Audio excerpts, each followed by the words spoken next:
Նիկոլ Փաշինյան։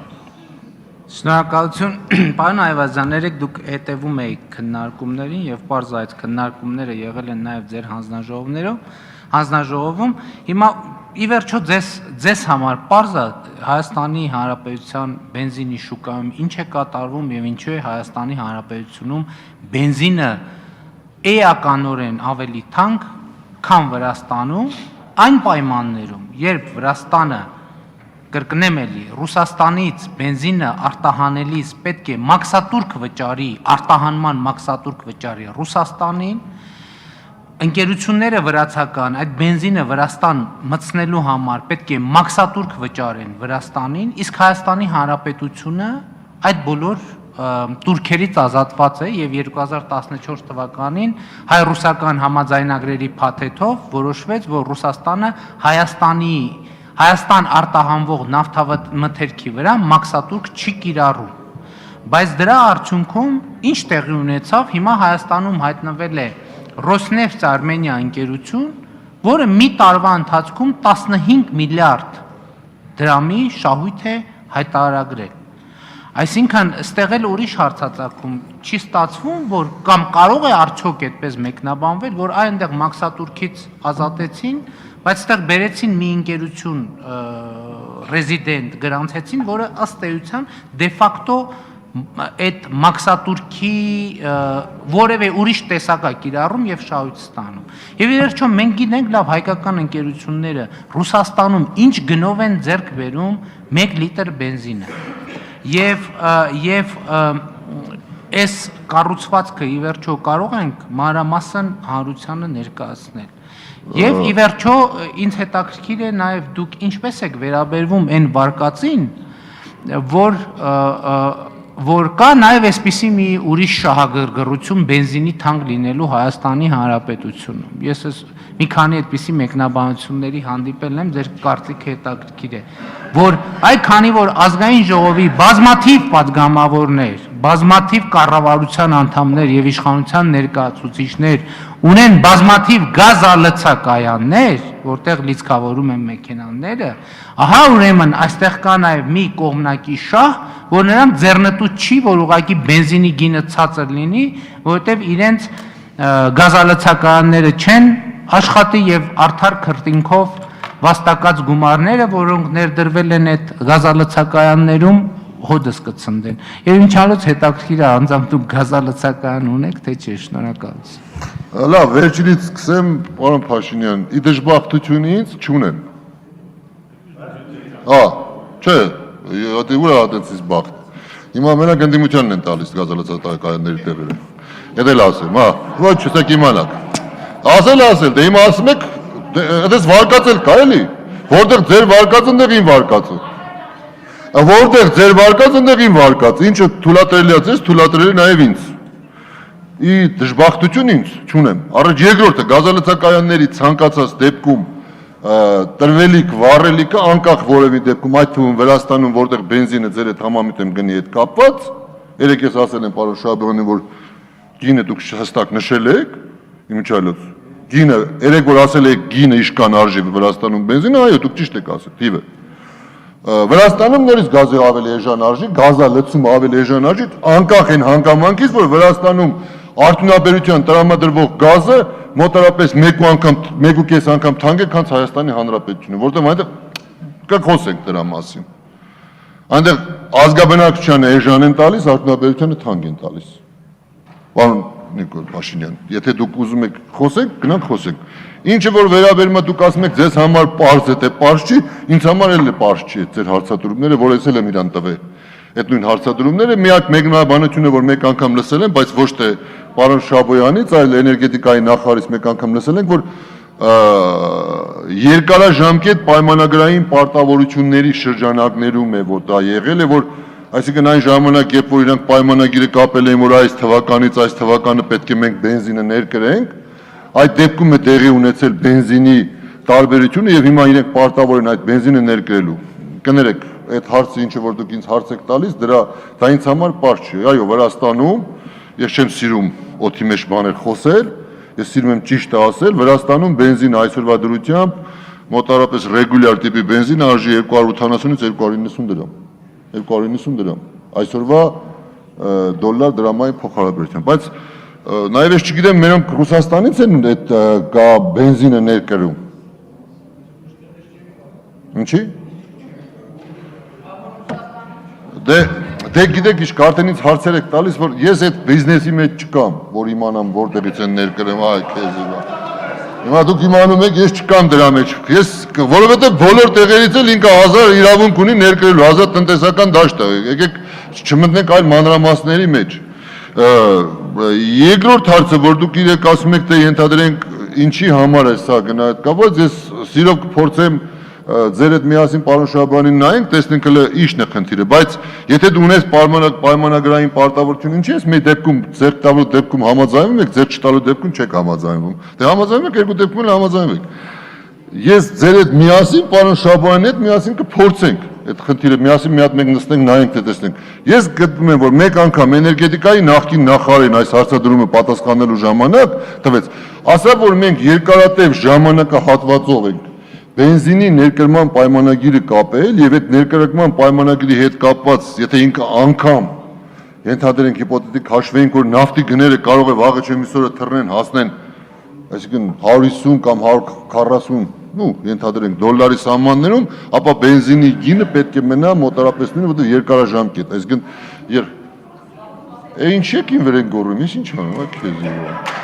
Պարոն Այվազյան, դուք հարցին երկար պատասխանում եք, հետո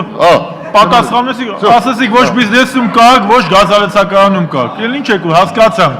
Պարոն Փաշինյան, համեցեք։ Պարզվում է ուրեմն խորհրդարանի տնտեսական հարցերով հանձնաժողովի նախագահը պետք է բիզնեսում լինի, որ հարցին տիրապետի։ Ստերից կարանք ենթադրենք, որ այն հարցերի մասին, որ տեն շատ նենց պինդ համոզված խոսում եք, նշանակում է այդ բոլոր տեղերում ունեք բիզնես, արդեն լումայի տարբերությամբ տիրապետում եք, բայց ուրիշ պրոբլեմ կա։ Ախր պարոն Այվազյան, դուք տնտեսական հարցերի հանձնաժողովի նախագահ, խորհրդանական մեծամասնության ներկայացուցիչ, ասում եք ես այդ հարցերի պատասխանը չգիտեմ։ Ես այդ հարցերը ես էլ չգիտեմ, ինձ էլ պարզ չի։ Բա մենք էլ գիտենք, թե դուք իշխանության ներկայացուցիչներդ գիտեք, պարզապես մեզ չեք ասում, որ տրամադրություններս չընկնի։ Այն էլ պարզվում է դուք էլ չգիտեք, բայց երկրում փաստորեն ոչ մեկ ոչի բանից խաբար չի։ Բայց թե դուք էլ չգիտեք, բա Շաբոյանը համարյա չգիտի, դուք ընդհանրապես չգիտեք, բա ում դիմենք, որ իմանա։ Լենա դուք գիտեք էլի։ Ես չգիտեմ, հարցնում եմ։ Մեկը ասենք, չասենք, դուք գիտեք։ Ըստ ձեր հավաստի աղբյուրներից ցավ ամեն ինչի մասին էլ գիտեք, ամեն ինչի մեջ պրոֆեսոր եք։ Ըստ ձեր հավաստի աղբյուրների։ Հիմա եկեք մենք դու ասում եք, դուք ինձ ասում եք ինչի բենզինը համբերի ասեն։ Ասում եք մը պատասխանում եմ։ Դուք ինձ ասում եք ինչ չէ, պարոն, դու կարելի ես պետք է պատասխանեմ իրան, արձագանքի, հա։ Ես պրոֆեսոր Պարոն Այվազյան, մի վարքյան։ Հարգելի ընդդիմադիր գործընկերներ, հարցը տվել եք, խնդրում եմ լսեք պատասխանը։ Համեցեք, պարոն Այվազյան։ Պարոն Փաշինյան, դուք ինձ ասում եք, արդյոք ինչ բացատրություն դուք դրան կտաք։ Ես շատ լավ գիտեմ ինչ է։ Եվ ձեզ ավելի շատ ասեցի, քան դուք չգիտեք, ըստ հավաստի տեղեկություններով եք խոսում։ Ես ձեզ ասեցի, դա գնում է պայմանագրի կետի համապատասխան։ Ես ձեզ ասեցի, որ ձեր հրապարակած թիվը ճիշտ է։ Ես ձեզ դրա մասին ասեցի։ Իսկ որի մասին ես բիզնես ունեմ, դե չունեմ, անկախ իմ ունեցած բիզնեսից, թերթերը մեկը գրում են։ Հիմք ունենան, դե չունենան։ Ինչի մասին է գնում խոսակցությունը։ Դրա համար եմ ասում, դրա համար պարոն Փաշինյան, լսեք ուշադիր տնտեսական հարցերի հանձնաժողովի ղեկավարին, որը համակարգում է հանձնաժողովի ընդհանուր աշխատանքը եւ ինքը որևէ մի բանով ոչ առավել է, ոչ էլ պակաս է։ Ընդհանրապես հանձնաժողովի աշխատանք, դրա համար մեկու մեջ կանոնադրություններ պետք է նայել։ Այսինքն Այվազյան Վարդանը պետք է մեն հանձնաժողովն է կառավարում։ Ոչ թե ասում է, եւ որևէ մեկ անգամ իմ կարծիքս ես չեմ պարտադրում որևէ մեկին։ Պարզապես մենք քննարկում ենք սույն հարցը։ Իսկ եթե ասում եք, թե ինչի համար բենզին այս ծևի է, բենզին այն ծևի է, եկեք միասնական ուսումնասիրեք։ Ես էլ մեծագույն սիրով իմիջիալոց ասեմ, էդ էլ ասեմ, որ շատ բանան է, կնես մեկու մեջ չխոսեք։ Կարող է ձեր գրած գրությունը ավելի լավ բոլորին է վերաբերում, ձեզ չի վերաբերում կոնկրետ։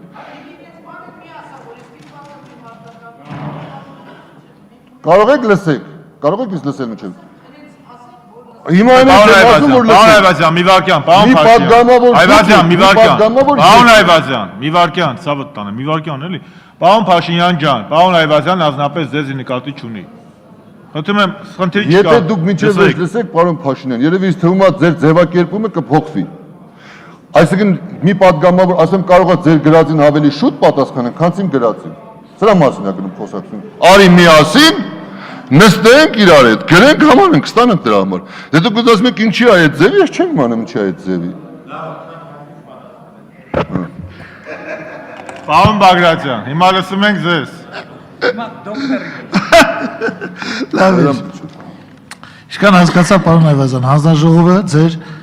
կողմը այս բանին իգիտություն ընդունելուն, դուք դրական ելույթ եք ունենում, այդպես էր, չէ, դուք չասեցիք դա, հստակեցնենք էլի։ Եվ քվեարկություն գիտեմ չկա, իգիտություն ենք ընդունում, չենք, դուք իգիտություն ընդունում եք այս հաղորդումը։ Աբսուրդ է իհարկե,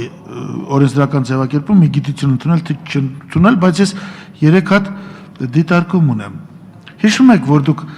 կուրսները ծեծելով պաշտպանում եք սահմանադրությունը։ Բայց գոնե այդ սահմանադրությունում, որը ես չեմ պաշտպանել,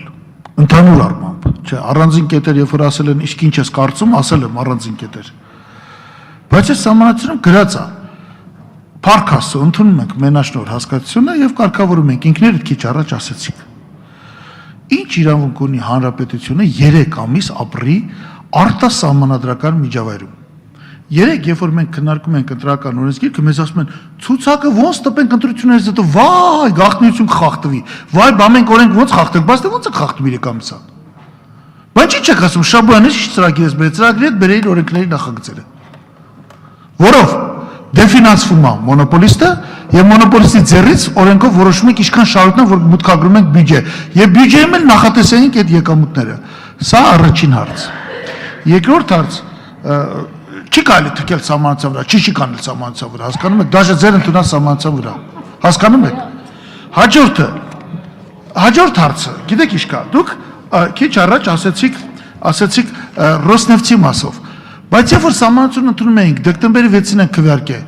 մենք ձեր հետ միասին պայքարում էինք Քարոզարշավտը, դուք շատ լավ գիտեք, որ Ռոսնեֆտի մոնոպոլիան պայմանավորված է 2013 թվականի դեկտեմբերի 2-ի պայմանագրով։ Բայց պայմանագիրը որ կա, ինչի դուք պատասխանը չգիտեք, այդ պայմանագրով պարտավորվել եք Ռուսաստանից գնել։ Այդպես է թե չէ։ Կա տենց կետ։ Կա։ Եվ վերջապես երրորդը Այդ է պատճառը իմիջիալից, որ գները աշխարհում իջնում են, չեն կարող իջցնեն, ոչ գազի, ոչ նավթամթերքի։ Ասում են, չէ՞ մի քվեարկեք այդ պայմանագիրը, քվեարկել եք։ Եվ վերջապես երրորդ պարագան, պարոն Այվազյան, ես ձեզ ընկերավարի, դուք դա լավ գիտեք, ընկերավարի խորհուրդ եմ տալիս, չասել, որ գին կարա բարձրացնի, եթե աշխատավարձը փոխվի, ներկրումը փոխվի, տրանսպորտավան, ոչ։ Հայաստանի Հանրապետության սահմանադրում գրված է շուկայական սոցիալական տնտեսություն։ Ուրեմն գինը առաջերտին կարա փոխվի պահանջարկի ու առաջարկի հիման վրա։ Խնդրում եմ սա երբեք չմոռանալ եւ այստեղ տնտեսական մրցակցություն կարգավորող հանձնաժողովը չդարձնել խորհրդային միության գների պետական կոմիտե։ Շնորհակալություն։ Պարոն Բագրատյան, պարոն հիմնական զեկուցողի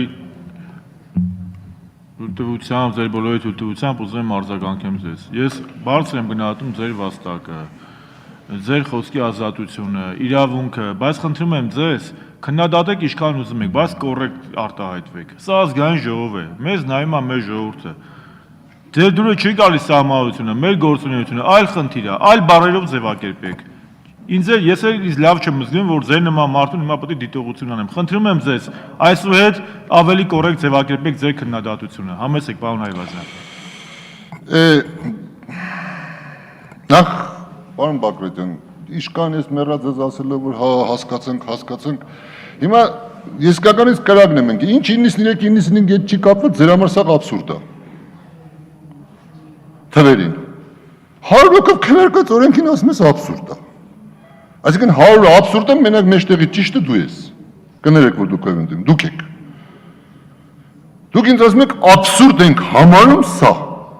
կանոնակարգով, օրենքով ազգային ժողով, որ եկել եք մի անգամ էլ 5 տարվա մեջ թե քանի տարվա պատգամում եք, մի անգամ առաջարկություն չեք արել դուք։ Պարոն Բագրատյան, աբսուրդը դա է, որ մարդը մեկի մեջ հասկանում եմ ընտրությունների մոտիկ ամեն մեկը չափարից պիտի թռնեք արդեն։ Հասկանում եք, հասկանում եմ ես ձեզ։ Մի անգամ առաջարկություն անեք, որ այս իգիտությունը ընդունելը փոխանակ քվեարկեինք։ Հիմա ասում եք աբսուրդ եք համարում։ Աբսուրդը գիտես մյուսը որն է։ Որ լսում ես ու ասում ես իգիտություն չեմ ընդունում։ Այսինքն ոչ լսում եմ, ոչ տեսնում եմ։ Հնարավորություն եմ ստեղծել, որ աբսուրդը դա է, պարոն Բակրատյան։ Հաջորդը կամ ասում եք, դուք ինձ ասում եք օրենքով տնտեսական ազատ մրցակցությունը, խոսքը գնում է գերիշխող դիրքի մասին։ Եթե ես տնտեսական մրցակցության օրենքով թույլ եմ տվել, մարդը 33%-ից ավել մասնաբաժին ունենա, 90% ունենա։ Եթե այդ մարդը ինք ուզենա ըստ իր շուկայական պահանջարկի համար վաղը գինը վերցնում թրծնում ու ասում է այսքանով պետք է ծախենք։ Բայց դեպքում այս մարմինը ինչ ենք ստեղծել։ Ինչ ենք այսքան աշխատավարձ տալիս իրանց։ Եթե այս պահանջարկի առաջարկով է գնում։ Աբսուրդը տնտեսագիտական աբսուրդը դա է, որ ասում եք 33%-ից բարձր ասում եմ գերիշխող դիրքում է գտնվում մարդը, դրանց նկատմամբ չեմ թույլ չեմ տալիս, որ ինքը ես շատ լավ հասկանում եմ, որ կարող է մարդը երեխա ծուղերքի սովորել մտցնի ինքնարժեքի մեջ, կարող է այլ ծախսեր անի, բայց ես թույլ չեմ տալիս քեզ, որտեղ դու 33%-ից բարձր ես։ Դու կարաս դրա անվան տակ 100 հոգի ուղարկես ու գին բարձրացնես։ Դրա համար ասի մենք էլ ենք կոպիտ գնացել։ Եվ ամենակարևոր հարցը, պարոն Բակրատյան, կպնում եք, ինքը որից դրական նախաձեռնության իրավունք ունի այդ մարմինը։ Կարդացեք այդ անդենով, մենակ մեզ համար չի գրած։ Դեղը գալուց ասում եք բան չի քանում, կարդացեք մեկու մեջ, այդ սահմանադրություններ կարդացեք, իմիջիալոց այդ որից դրական փոփոխություններ, որ շատ եք ուզում ասեք, գերիշխող դեպքի։ Այվազան արդյոք Արտակ Մինասյանն է կատարել։ Եթե ձեզ հետաքրքիր է, գնացեք իշքան ուզում եք խոսեք, վերցրեք նայեք տեղեկագիրքը։ Տպագրական։ Լավ էլի հասկացանք։ Հիմա անձը կպնում եք ասում եք տնտեսական հազար մտքեր եք ասում։ Ձեր սահմանադրության վրա սենց արեք, այդ սահմանադրությունը իմն ու ձերն է, պարոն Բակրատյան։ Ու շատ մեծ հարց է, դրանից դուք շատ կօգտվեք, թե ես։ Հանգիստ։ Հասկացանք ընտրությունների մոտենում ով ոնց հասնում հասկանանում, այ քեզ պատմություն։ Պարոն Այվազյան։ Էմոցիաները շփրտեք մի կողմ, հանգիստ պատասխանեք։ Հրանտ Բագրատյան։ Բրծայես։ Պարոն Բագրատյան, համեցեք արձագանքման համար։ Միացեք պարոն Բագրատյանի խոսափողը։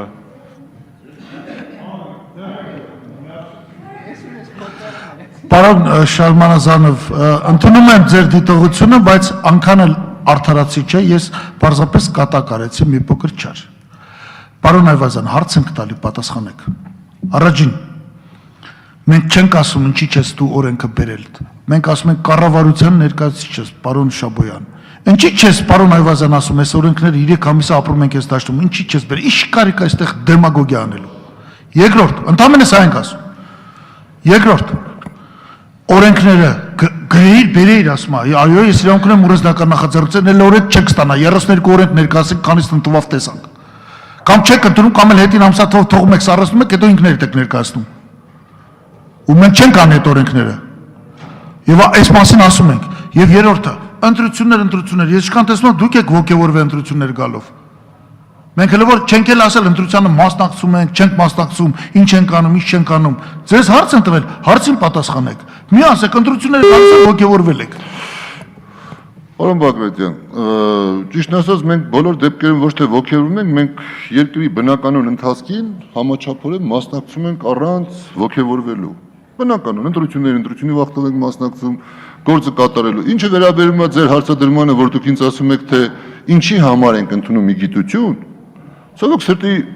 սույն օրենսդրական նախաձեռնությունը դա օրենքի պահանջ է, որ մենք հանրային ծառայությունների եւ տնտեսական մրցակցության հանձնաժողովի ծրագիրը եւ շվեդվություն ընդունում ենք գիտություն առանց քվեարկության։ Կարող է դուք 868 հատ օրենք վերացնեք, բայց խոսքը վերաբերում է այն հարցադրմանը, որ դուք աբսուրդ եք համարում սա գիտություն ընդունելը։ Ես դրա մասին վերաբերյալ խոսեցի։ Եվ օրենսդրական նախաձեռնություն, ինչի մասին որ ես ձեզ խոսում եմ, բնականաբար ես գտնում եմ, որ կառավարությունը ինքը պետք է ներկայացնի։ Որովհետև ես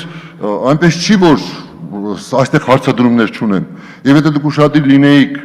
իմ սկզբնական խոսակցության մասին, ինչը ձեր մեր կողմից հարկված ձեր գործընկեր պարոն Ջանգիրը ներկայացրեց, որ այս իրավասությունների շրջանակներում, որտեղ իր իրավասությունները շատ տեղում տարալուծված են։ Կառավարությունը այստեղ խնդիր ունի, մրցույթների հետ կապված, կարգավորման հետ կապված խնդիր ունենք։ Ենեք, օրինակ ասենք, ձեզ ասեմ, էլի, եթե հույսով եմ գիտեք, չգիտեմ ժամանակ գիտեք, էկոնոմիկայի նախարարությունը ունի շուկայի վերահսկողության մասին մարմին։ շուկայի վերահսկողության, շուկայի կարգավորման համար մարմին ունի, որոնց ֆունկցիոնալ առումով երկուսով բաժանման խնդիր ունեն իրանք, ֆունկցիաների հետ կապված։ Այսինքն նույն ձևի կառավարության, այսինքն էկոնոմիկայի կամ իր տարող տնտեսական քաղաքականությունը արդյոք ազդեցություն չի ունենում շուկայի վրա, միանշանակ այո։ Ես գտնում եմ, որ համենայն դեպս նաև ձեր աջակցություն ընդունելու, որտեղ բոլոր վերջի սա բոլորիս է։ Բոլորինն եմ ես խնդրում, եկեք մենք միասնական ձեռք-ձեռքի տալով փորձենք ավելի նորմալ դարձնելու։ Սա իմ կոչը սա է, որևէ մեկին էլ հավատացեք ինձ, ոչ ես ուզում եմ ինչ-որ մի բան հասկացնեմ, ոչ էլ որևէ մեկին, կա այն ինչ ես ասում եմ։ Լավին լավ եմ ասում, վատին վատ եմ ասում։ Կարող եմ մի քիչ չեմ գույնավորում, ձայնահեղացնում, բայց համենայնդեպս դա եմ ասում։ Այսքանը։ Շնորհակալություն, ով ինձ լսեց, եթե ինչ-որ մի բանի մեջ էլ այնպես չեմ արտահայտվի, փոխեմբռնումով կարելի վերաբերվենք։ Շնորհակալություն, պարոն Այվազյան, կարող եք զբաղեցնել ձեր տեղը։